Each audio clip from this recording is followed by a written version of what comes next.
बिस्मिल्लाहिर्रहमानिर्रहीम। अस्सलाम वालेकुम। उम्मीद करता हूँ आप लोग ठीक होंगे। ये एक कमेंट आपकी स्क्रीन पे फ्लैश कर रहा होगा, आपने इस कमेंट को देख लेना, रीड कर लेना। अब ये कमेंट आपने पढ़ लिया है, इस कमेंट की बेस्ड पे ये सारी वीडियो आज की होगी हमारी, ठीक है। हर साल तकरीबन हज़ारों Pakistani legal visa, confirm return ticket, confirm hotel booking, show money भी होती है, सब कुछ होता है। लेकिन फिर भी उनको एयरपोर्ट क्लियर करने की प्रॉब्लम भी फेस करना पड़ती है। इवन के कुछ लोगों को, बल्कि कुछ नहीं, मोस्टली लोगों को ऑफलोड भी कर दिया जाता है। एफआईए के कुछ रूल्स भी बदल चुके हैं, वो क्या रूल्स हैं, और एफआईए की जो हमारी फेडरल इन्वेस्टिगेशन एजेंसी है एफआईए, इनको भी हमारी कुछ सजेशन होंगी इस वीडियो में। आप ऑब्वियसली इंप्लीमेंट करना है नहीं करना वो उनकी अपनी मर्जी है, लेकिन एज ए पाकिस्तानी नेशनल हमें जो भी बेहतरी के लिए सजेस्ट करना मतलब पड़ता है या होगा तो हम करेंगे। इसी तरह कुछ पाकिस्तानी जो ट्रैवलर्स हैं या टूरिज़्म के लिए जाना चाह रहे हैं, स्टडी वीज़ा पे जाना चाह रहे हैं, वर्क वीज़ा, विजिटर वीज़ा, किसी भी वीज़ा पे जाना चाह रहे हैं, इस वीडियो में उनके लिए भी सजेशंस होंगी कि आपने किन चीज़ों का ख्याल रखना है कि एफआईए अगर उन्होंने माइंड बनाया आपको ऑफलोड करने का तो भी वो आपको ना कर पाएँ। ऑफलोड से बचने के लिए सबसे पहले आपको समझना पड़ता है ऑफलोड होता क्या है और ये क्यों क्यों ऑफलोड किया जाता है। ये दो क्वेश्चन समझना बड़ा ज़रूरी है। हाँ, इसके बाद मैं आपको स्टेप बाय स्टेप समझाऊंगा भी आपने किस तरह एयरपोर्ट क्लियर करना है, ए टू जेड सारी इन्फॉर्मेशन दूंगा। इवन के मेरे साथ भी एक इतनी ट्रैवल हिस्ट्री रखने के बावजूद भी मुझे भी एयरपोर्ट पे तंग किया गया था। क्या स्टोरी थी मैं सारी इस वीडियो में बताऊंगा। अच्छा, ऑफलोड और डिपोर्ट ये दोनों चीज़ें अलग अलग होती हैं। बहुत सारे लोगों को ऑफलोड की स्टैंप लगती है और जब उनसे पूछा जाता है कि यार आपको कभी प्रॉब्लम तो नहीं हुई एयरपोर्ट क्लियर करते, वो कहते हैं जी मैं पाकिस्तान से डिपोर्ट हुआ था, फलां तारीख को फलां वीज़ा में लेके जा रहा था। ऑफलोड और चीज़ होती है, डिपोर्ट और चीज़ होती है।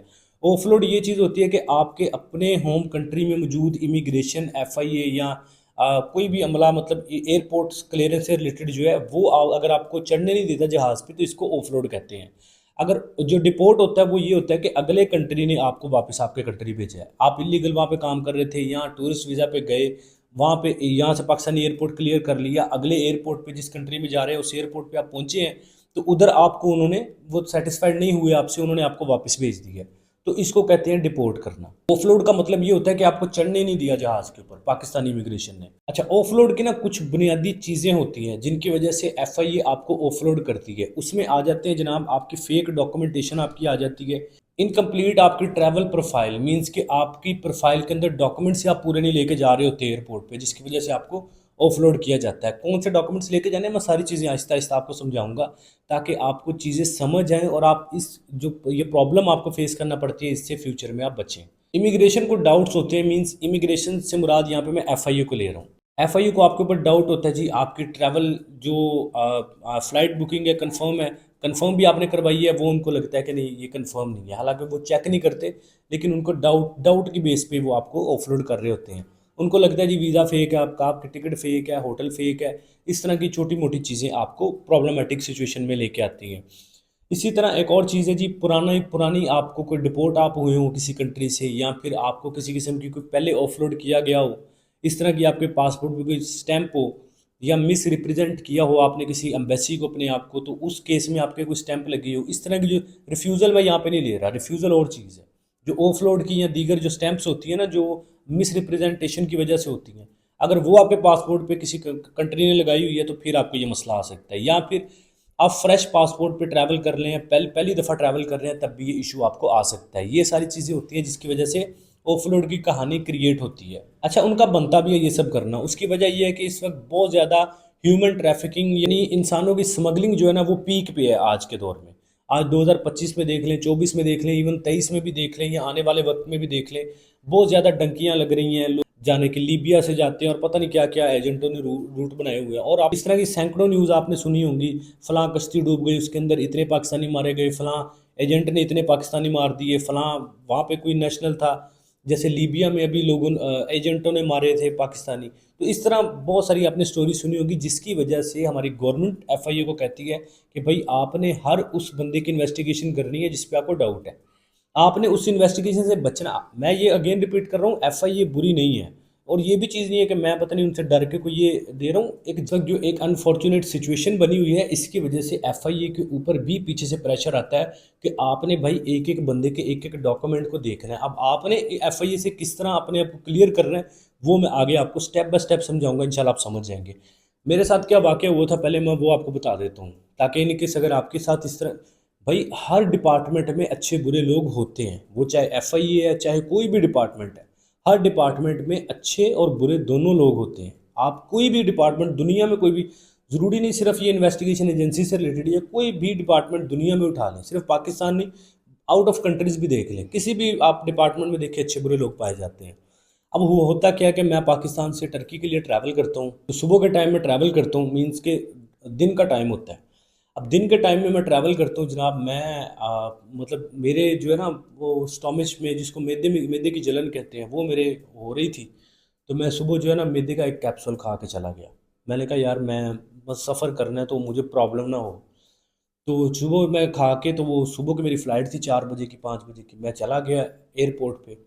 एयरपोर्ट पे जब मैं पहुंचा हूँ तो उन्होंने मेरी बॉडी स्कैन की पूरी। आप टर्की या किसी भी यूरोपियन कंट्री के लिए ट्रैवल करते हैं तो आपकी बॉडी को स्कैन किया जाता है। हालांकि कई दफ़ा मेरी बॉडी वो स्कैन कर चुके हैं ऑलरेडी, क्योंकि मेरा काफ़ी ट्रैवल हो चुका है, लेकिन फिर भी एक इन्वेस्टिगेशन का हिस्सा है तो उन्होंने उसको स्कैन किया। स्कैन करने के बाद एयरपोर्ट का मुलाजिम था, वो FIA का इमिग्रेशन का बंदा नहीं था, वो एक चेकिंग से रिलेटेड कोई एयरपोर्ट का बंदा था। अच्छा, उसने क्या किया, अब उस बंदे ने मुझे उन्होंने उसने साइड पे ले लिया। उसने कहा सर जी आपके वो जो स्टोमिच है ना, मैदा जो उसके अंदर कोई चीज़ है। तो मुझे याद भूल गया था कि यार मैं तो एक कैप्सूल खा के आया हूँ। तो मैंने कहा कि यार मैं तो कुछ भी नहीं मैंने खाया। उसने कहा जी है कोई चीज़। फिर मैंने उसको बताया, मैंने कहा यार हाँ ये मुझे याद आ गया, ये मैदे की जो होती है ना वो राइजिक कैप्सूल होता है। मैंने कहा यार प्रमोट नहीं कर रहा, वैसे बता रहा हूँ। मैंने कहा यार मैंने वो खाया था। तो उसने कहा नहीं जी ये तो नशे का कैप्सूल है। टू बी वेरी ऑनेस्ट, ये अल्फाज थे उसके। उसने कहा जी ये नशे का कैप्सूल है, आप नशा करते हैं। जनाब मेरी तो सुई यहाँ से घूम गई। मैंने कहा जी अब मैंने कहीं नहीं जाना। अब मैंने कहा जी आपने मेरे साथ जाना है, परमिशन यहाँ से लेके, जो भी एयरपोर्ट का जो मतलब होता है हेड। तो मैंने कहा आपने मेरे साथ जाके टेस्ट करवाने हैं, अगर मेरा किसी किस्म का इस तरह का कोई इशू नहीं निकलता तो फिर आपके खिलाफ मैंने कार्रवाई करनी है। अगर निकलेगा तो आप मेरे खिलाफ कार्रवाई कर लीजिएगा जो भी करनी है। खैर वो फिर थोड़ा सा ना रिलैक्स हो गया। उसने कहा जी नहीं नहीं सर जी, आप ये हमारा इन्वेस्टिगेशन का हिस्सा है।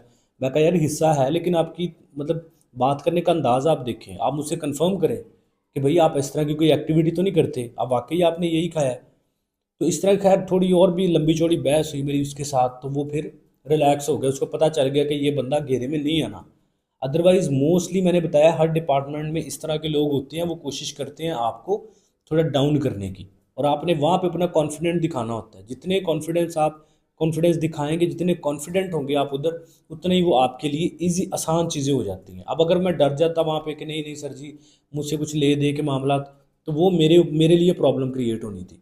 तो यही बेटर है कि मैंने अपने आप को जस्टिफाई किया खुल के। तो वो समझ गया कि यार ये बंदा कोई मतलब ऐसा नहीं है कि कोई अनएजुकेटेड है या कोई सादा सा ही बंदा है जिसको हम आराम से जो प्रेशराइज कर लेंगे। तो वो खैर वो समझ गया और उसने मुझे जाने दिया।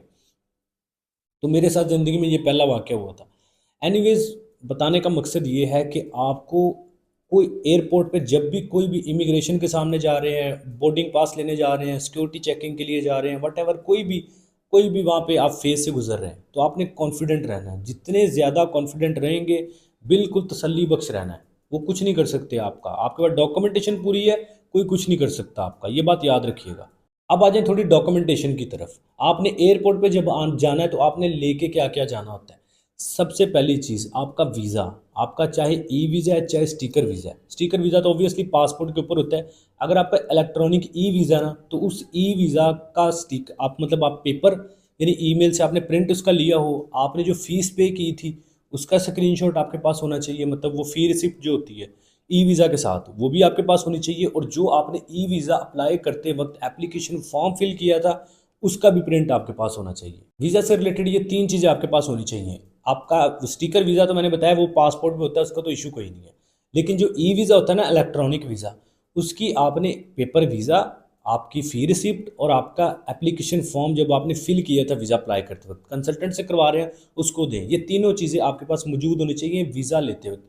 इसी तरह जो स्टिकर वीज़ा है वो आपके पासपोर्ट पे होता है, लेकिन कोशिश करें कि स्टिकर वीज़ा अप्लाई करते वक्त भी जो आपने एप्लीकेशन या जो भी डॉक्यूमेंटेशन की थी वो भी अपने मोबाइल में रख लें। कोई इशू नहीं है, मोबाइल में रख लें ताकि आपके पास आप दिखा सकें एज ए प्रूफ, ठीक है। कि क्योंकि वीज़ा को वेरीफाई करने के लिए ना इमिग्रेशन जो होती है या अब एयरपोर्ट की अथॉरिटी होती है, उनके पास इतनी कोई क्विक एक्सेस नहीं होती, कर लेते हैं लेकिन क्विक एक्सेस नहीं होती। वो फिर उसी मतलब ऑन द स्पॉट ही वो आपको कह रहे होते हैं कि जी ये फेक है। वो डाउट्स की बुनियाद पे ही आपको अपलोड कर रहे होते हैं। तो आपने क्या करना है, जो भी वीज़ा से रिलेटेड डॉक्यूमेंटेशन आपने की थी, जो भी फ़ी रिसिप्ट वगैरह की थी, वो सारी आपने प्रिंट करवा के या मोबाइल में रख के लेके जानी है, ताकि अगर इमिग्रेशन ऑफिसर या एफआई ऑफिसर कहता है कि भाई ये आपका वीज़ा 2 नंबर है या फेक लग रहा है, तो आप उसको दिखा सके कि ये फ़ी रिसिप्ट है, ये डॉक्यूमेंटेशन है, हर चीज़ ये है। आप अपने वीज़ा का प्रूफ दे सके ऑथेंटिसिटी का। मैंने बताया उनके पास क्विक एक्सेस नहीं होती, वो डाउट की बेस पे आपको ऑफलोड कर सकते हैं। दूसरी चीज़, कंफर्म फ्लाइट टिकट कंफर्म लेके जानी है, रिजर्वेशन नहीं लेके जानी। बहुत सारे लोग क्या करते हैं, वो यहाँ से पाकिस्तान से और ले जाते हैं, मतलब सिंगल वन वे फ्लाइट ले जाते हैं, वापसी की लेते ही नहीं है। वन वे फ्लाइट यहाँ से लेके चले गए, उसके बाद कहते हैं जी नहीं मैं वहाँ से करवा लूँगा, वापसी की वो रिज़र्व करवा लेते हैं। ये नहीं करना, दोनों बुकिंग्स आपकी कंफर्म होनी चाहिए, जाने की भी वापसी आने की भी। ये भी हो गया।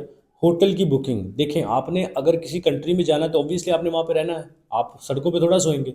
तो आपने हॉस्टल है, होटल है, अपार्टमेंट है, कोई भी बुक किया है, उसकी कंफर्म बुकिंग कर लें। कम से कम सारे पैसे नहीं दे सकते, एटलीस्ट कम से कम 2 से 3 जो रहते हैं ना उसकी, यानी 2-3 दिन की बुकिंग कंफर्म करवा लें वहाँ पे। और वीज़ा ऑफिसर अगर पूछता है या सॉरी इमिग्रेशन ऑफिसर अगर पूछता है कि भाई आपने 2-3 दिन की बुकिंग क्यों करवाई हुई है, तो आप बता सकते हैं जी मेरा प्लान ही इतना है। हाँ अगर मेरा इन केस मूड बना वहाँ पे मज़ीद रहने का तो मैं मज़ीद ऑन द स्पॉट बुकिंग को जो है एक्सटेंड कर लूँगा अपनी को। 2-3 दिन की बुकिंग करवा लें। अगर नहीं कर सकते वैसे कोशिश करें 6-7 दिन की करवा लें, जितना भी आपका प्लान है। लेकिन अगर आप कहते हैं नहीं तो फिर 2-3 दिन की करवा लें, ताकि बाद में आप कॉन्फिडेंट होकर बता सकें कि भाई मैं आगे अगर मेरा इन केस माइंड बना तो मैं इसको एक्सटेंड कर लूँगा। ऑन द स्पॉट ही मैं होटल वालों को पे करूँगा, अपनी बुकिंग को मज़ीद इंक्रीज़ कर लूँगा, बढ़ा लूँगा। फ़्लाइट और रिटर्न फ़्लाइट और आपकी होटल की बुकिंग कंफर्म होनी चाहिए। वीज़ा से रिलेटेड भी मैंने आपको समझा दिया। आप जॉब करते हैं या बिजनेस करते हैं, अगर जॉब करते हैं तो कंपनी का लीव लेटर, कंपनी का ज्वाइनिंग लेटर, सैलरी स्लिप्स ये आपके पास होने चाहिए, ये ज़रूरी है, मस्ट होनी चाहिए। आप बिजनेस करते हैं तो आपका business letter head, visiting card, आपका एन टैक्स रिटर्न्स, चैम्बर की मेंबरशिप है, वट एवर जो भी बिजनेस से रिलेटेड डॉक्यूमेंटेशन है वो सारी मोबाइल में रख लें।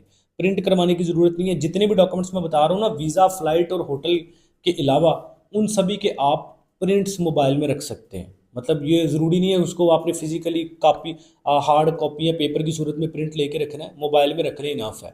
बाद में आप मोबाइल पे दिखा सकते हैं उनको। इवन होटल टिकट वगैरह भी आप जो वीज़ा है ना आपका, स्टिकर वीज़ा या इलेक्ट्रॉनिक वीज़ा, वो सारा अपना प्रिंट करवा के रखें। बाकी जो आपकी जितनी भी अदर डॉक्यूमेंटेशन मैं बता रहा हूँ, यानी फ़ी रिसिप्ट या बिजनेस डॉक्यूमेंट, जॉब डॉक्यूमेंट, वो आप मोबाइल में रखें, ताकि इन केस अगर कोई डाउट हो भी इमिग्रेशन ऑफिसर को तो आप फ़ौरन उसको दिखा सकें मोबाइल में कि ये लें भाई, ये सारी मेरे पास प्रूफ पड़े हुए हैं, मेरे डॉक्यूमेंट्स की ओरिजिनलिटी को प्रूफ करने के लिए। अब्दुल्ला जो चीज़ें मैं आपको बता रहा हूँ ना, ये पहले किसी बंदे ने नहीं आपको बताई होंगी कि ये डॉक्यूमेंटेशन प्रॉपर। भाई इमिग्रेशन ऑफिसर को या एफआईए को आज के दौर में कन्वेंस करने के लिए ये चीज़ें होना बहुत ज़रूरी है। अगर आप ये सोच रहे हैं कि मैं सिर्फ वीज़ा ले जाऊँगा और शो मनी ले जाऊँगा तो मुझे एंट्री दे देंगे, नहीं, वो आपको नहीं चाहिए, डिपार्चर नहीं करने देंगे, वो आपको ऑफलोड कर देंगे। जो मैं चीज़ें बता रहा हूँ उसको फॉलो करें। एक बेसिक सी 7 दिन की अपनी आइटनरी बना लें, एक ट्रैवल प्लान अपना बना लें 7 दिन का। वीज़ा ऑफिसर पूछता है आप क्या करने जा रहे हैं, उसको बताएं एज ए टूरिस्ट जा रहा हूँ, और ये मोबाइल में दिखा दें या आप फिजिकली अगर प्रिंट लिया हुआ है वो दिखा दें कि ये मेरी एक्टिविटीज़ होंगी और मैंने एक प्री प्लान अपना बनाया हुआ है ट्रैवलिंग के लिए, और ये मेरा ट्रैवल प्लान है, उसको दे दें। मतलब हर चीज़ जो भी वो क्वेश्चन कर रहा है आपके पास उसका पेपर की सूरत में भी प्रूफ होना चाहिए। मीन्स वो पूछ रहा है आप क्यों जा रहे हैं, आप कहते हैं जी मेरे पास मैं एज ए टूरिस्ट जाना चाह रहा हूँ, ये मेरी एक्टिविटीज़ है, मैंने ट्रैवल प्लान बनाया हुआ है प्रीपेयर। वीज़ा वो पूछता है यार वीज़ा आपका 2 नंबर सा लग रहा है या डाउट लग रहा है हमें, फ़ौरन अपनी रिसिप्ट दिखाएं वीज़ा की कि ये देखें जी मैंने फ़ीस पे की है, ये मैंने एप्लीकेशन फॉर्म फिल किया था इमिग्रेशन की वेबसाइट पे जाके। हर चीज़ आप अपने डॉक्यूमेंट्स को खुद फ़ौरन दिखा सकें, तो उससे आपका कॉन्फिडेंट भी बिल्ड होता है और इमिग्रेशन ऑफिसर भी सेटिस्फाइड हो जाता है कि यार हाँ बंदे के पास सारा कुछ है। होटल टिकट की कंफर्म रिजर्वेशन आपके पास हो, वो कहे जी ये कंफर्म नहीं है, आपका एक बुकिंग नंबर डालें, अभी वेबसाइट पे डाल के अभी चेक कर लें, ठीक है। तो आप इस तरह की डॉक्यूमेंटेशन अपनी को जस्टिफाई करके रखें फुल कॉन्फिडेंट के साथ, कुछ भी नहीं होता। ये कोई बहुत ज़्यादा इसको सर पे लेने की ज़रूरत नहीं है, या बहुत ज़्यादा इसमें प्रेस्ड या प्रेशराइज होने की ज़रूरत नहीं है कि यार हाई एयरपोर्ट पे तो क्लियर ही नहीं बंदा होता, बड़ा मुश्किल है। कुछ भी मुश्किल नहीं है भाई, उनके पास कोई अथॉरिटी नहीं है। आपका डॉक्यूमेंटेशन पूरी है, वो कभी भी आपको ऑफलोड या डिपोर्ट मतलब डिपार्चर होने से नहीं रोक सकते। बाकी एयरपोर्ट ऑफिसर को क्लियर करने के लिए, उसको कन्वेंस करने के लिए डॉक्यूमेंटेशन के बगैर आप उसको कन्वेंस नहीं कर सकते। वो उसके पास चाहे अथॉरिटी ना भी हो, वो आपको ऑफलोड करवा देगा। ऑफलोड पता क्या है, वो डायरेक्ट नहीं आपको करवाएगा, वो आपको एम खड़ा कर देगा कि उधर खड़े हो जाएं, आपसे देखते हैं बाद में, और इसी चक्कर में आपकी फ़्लाइट गुजर जानी है और आप फिर कुछ कर भी नहीं सकते वहाँ पे, क्योंकि उनका होल्ड होता है प्रॉपर। और इसके अलावा मेरी FIA में जो दोस्त हजरात हैं या एयरपोर्ट से रिलेटेड जो भी अमला है, उनसे मेरी रिक्वेस्ट है, मेरी गुजारिश है, ये हाथ जोड़ के मेरी गुजारिश है कि मेरे भाई, आपके पास राइट है, आप बिल्कुल ठीक कर रहे हैं कि आप चेक करते हैं, डॉक्यूमेंटेशन हर चीज़ करते हैं। लेकिन यकीन करें कि बहुत सारे ऐसे लोग भी मेरे साथ रब्ता करते हैं जो कहते हैं यार सारा कुछ मेरा ठीक था, मुझे ऑफलोड कर दिया गया। क्यों? क्योंकि जी मेरे डाउट था उनको मेरे वीज़ा के ऊपर, उनको डाउट था मेरी टिकट के ऊपर, डाउट था मेरी ट्रैवलिंग के ऊपर। भाई डाउट्स की बेस पे कभी भी बंदे को रिजेक्ट ना किया करे, डॉक्यूमेंटेशन मांग लिया करे, खुद मांग लिया करे। बंदा अगर आपको नहीं बेचारा प्रोवाइड कर पा रहा है या उसको नहीं समझ आ रही, थोड़ा सा कोऑपरेट किया करे, खुद उसको पूछ लिया करे कि यार हमें डाउट लग रहा है, कोई रिसिप्ट वीज़ा की दे दें, या वीज़ा का कोई एप्लीकेशन फॉर्म फिल किया था वो दे दें, या अगर आप जो जॉब बिजनेस से रिलेटेड आपको उसकी कोई प्रॉब्लम हो रही है, उससे मांग ले कि यार कोई अपना बिजनेस का प्रूफ दे दे, जॉब का प्रूफ दिखा दें। डॉक्यूमेंटेशन अगले से मांग लिया करें, ना कि सिर्फ अपनी थोड़ी सा डाउट की बेस पे अगले को कह दे साइड पे हो जाओ जी, और बाद में उसको ऑफलोड कर दें। ये मेरी रिक्वेस्ट है, क्योंकि जो बंदा ऑफलोड होता है ना, जिसको आप ऑफलोड करते हैं, उसकी टिकट नॉन रिफंडेबल होती है। PIA की सिर्फ रिफंडेबल होती है, PIA हर जगह पे नहीं जाती। मोस्टली लोगों ने इंटरनेशनल जो फ़्लाइट्स होती हैं, इंटरनेशनल एयरलाइंस होती हैं, उनकी टिकट्स ली होती हैं जो नॉन रिफंडेबल होती हैं, वो रिफ़ंड नहीं होती। फ्लाई दुबई की देख लें, नॉन रिफंडेबल है। एयर अरेबिया देख लें, या जितनी भी और एयरलाइंस हैं इंटरनेशनल हैं, उनकी फ़्लाइट्स भाईजान मतलब कि वो नॉन रिफंडेबल है। आप जब ऑफलोड करते हैं तो आप ये मत समझा करें कि बंदा हमने वापस भेज दिया, आप ये सोचा करें कि उस बंदे को भी वापस भेजा, उसकी टिकट भी ज़ाया गई, उसकी ने होटल की अगर कंफर्म बुकिंग की थी वो भी उसकी ज़ाया गई, बेचारे के पासपोर्ट पे स्टैम्प भी लग गई, उसके लिए ट्रैवलिंग तो प्रॉब्लम हो गई ना उसके लिए। बाकी आपका राइट है, आप किया करें, लेकिन कम से कम ये देख लिया करें कि जिस बंदे को हम ऑफलोड कर रहे हैं 100% इन्वेस्टिगेशन के बाद डिसाइड किया करें कि क्या इसको ऑफलोड कर रहे हैं कि नहीं। पहले देखा करें कि यार इसके बाद डॉक्यूमेंटेशन पूरी है, पर्पज़ ऑफ ट्रैवल इसका क्लियर है, हर डॉक्यूमेंट। अगर उसके पास कोई नई नज़र आ रही, खुद मांग लें कि यार ये डॉक्यूमेंट्स आप प्रोवाइड कर सकते हैं, उसको फैसिलिटेट करें कि यार अगर आपको नहीं हो रहा है, इंटरनेट नहीं मिल रहा है, एयरपोर्ट का इंटरनेट कनेक्ट कर लें, उसको इंटरनेट का पासवर्ड लगा के दें कि यार ये लें, आप फैसिलिटेट करें ना प्रॉपर। आप हमारे जो है वो मुलाजिम हैं, आप हमारी टैक्स से हम आपको सैलरी मिलती है, तो आपका ये राइट बनता है कि आप भी हमारे लिए, अगर हम आपके लिए ये सब कुछ करते हैं तो आपका भी राइट बनता है आप भी हमारे लिए आसानियाँ पैदा करें, ना कि आप थोड़ा रूडली अपना बिहेव। क्योंकि एयरपोर्ट पे 90% रूडली आपको अमला मिलता है, 10% है जो फ्रेंडली होगा, जो आपको कॉपरेट प्रॉपर करेगा, 90% तो रूड ही दिखाता है कि मतलब एयरपोर्ट पे हम जो हमारी मर्ज़ी है वही होना है। काइंडली ये मेरी रिक्वेस्ट है आपसे, गुजारिश है हाथ जोड़ के। और इसी तरह जो ट्रैवलर हजरात हैं उनसे भी मेरी गुजारिश है कि ज़रूरी नहीं कि एयरपोर्ट के अमले का ही सारा कसूर निकालना है, आप अपनी डॉक्यूमेंटेशन भी पूरी करके लेके जाया करें। ज़रूरी नहीं है कि वो हर देखें ना, 10 बंदे अगर जा रहे हैं, वो 7 को जाने दे रहे हैं, 3 को ऑफलोड कर रहे हैं, तो 7 को जाने भी दिया उन्होंने, वो उनके रिलेटिव नहीं थे, उनको जाने भी दिया। वजह ये कि उनके पास डॉक्यूमेंटेशन पूरी थी, कॉन्फिडेंस था उनके अंदर। आप भी इस चीज़ को बिल्ड करें, आप भी इस चीज़ को अडॉप्ट करें। आपको पता है कि हमारे एयरपोर्ट पे ये मसले मसाइल चलते हैं, तो उससे लड़ने के लिए प्री प्लानिंग किया करें, अपने कंसल्टेंट को कहा करें आपको समझाएं। तो उम्मीद है कि जिन भाई साहब ने कमेंट किया था उनके साथ साथ और भी बहुत सारे दोस्तों को इस वीडियो से हेल्प मिली होगी। वीडियो आपके लिए हेल्पफुल रही है, वीडियो पसंद आई है, कुछ नया सीखने को मिला तो लाइक करें, चैनल पर पहली दफ़ा है एवरी यूट्यूब चैनल को सब्सक्राइब करें, बेल आइकन प्रेस करें, अपना बहुत सारा ख्याल रखें। मिलते हैं नेक्स्ट वीडियो में, टेक केयर, अल्लाह हाफिज़।